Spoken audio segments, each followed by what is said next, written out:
Ryan Lochte is a 12-time Olympic medalist. This scandal dates to Lochte's final appearance in the 2016 Summer Games in Rio de Janeiro. Lochte's talent, good looks, and media presence earned him several major endorsements and television appearances. The first week of competition and all of the first week's award ceremonies were uneventful. Then on August 14, 2016, headlines flashed that Lochte and 3 other members of the U.S. Olympic swim team were robbed at gunpoint. It was a huge international embarrassment. Lochte told the media that he and the other swimmers were pulled over by what they thought were uniformed police in an unmarked police car. An officer allegedly put a gun to Lochte's forehead and demanded Lochte's money and wallet. They allegedly robbed the other swimmers in the same manner. James Feighan, one of the other swimmers, backed Lochte's police report. Surprisingly, Lochte was already back in the U.S. before the closing ceremonies. It seemed kind of odd. The police stated they couldn't find the cab driver, nor any witnesses. So on August 17, a judge seized the passports of swimmers Lochte left behind. Meanwhile, back in the U.S., Lochte admitted he might have exaggerated his story a bit because he'd been drinking. Brazilian police said it was a complete fabrication. Under questioning, the other swimmers confessed to lying about the robbery. The police said the group had caused damage to a gas station restroom and that Lochte was highly intoxicated and fought with the gas station security guard.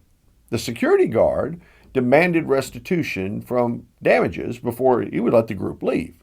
They were told that if they did not pay, the police would be coming. Swimmer James Feighan agreed to pay $10,800 to a charity for his role in fabricating the story. Swimmer Gunnar Bentz apologized to his coaches and swim team members for his actions. Just a little more than a week after the initial story broke, all of Lochte's major sponsors withdrew their support. Interestingly, Lochte whined to the media that he should be allowed to keep swimming. The U.S. Olympic Committee gave him a 10-month suspension, and he forfeited a $100,000 bonus. The irony in all of this is that a month before the Olympics, the reality TV competition Dancing with the Stars offered Lochte a contract to appear on the show. The show hyped Lochte getting a second chance. Nevertheless, his 15 minutes of fame had ticked away. Lochte erased years of success with an incredibly stupid set of choices. When life gets out of balance, the human mind seems to find a quick solution. Once Lochte had trashed the bathroom, the reasonable choice would have been to tell the truth and accept responsibility. In his state of mind, however, that night, Lochte was nothing more than a big kid. The problem was no one was in the mood to hear lies from a 32-year-old. Lochte left Rio almost immediately after his drunken, exaggerated fabrication. He left his teammates to face the music alone. He fled, pushing his teammates aside to try to save himself. James Feighan was one of the members of the swim team that backed up Lochte's statement to the media, even though Feighan knew it was a lie. Being a good teammate doesn't make it okay to lie or do something unethical.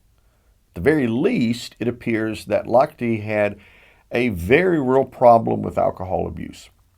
He sold out his country, his team members, his family, and ultimately himself.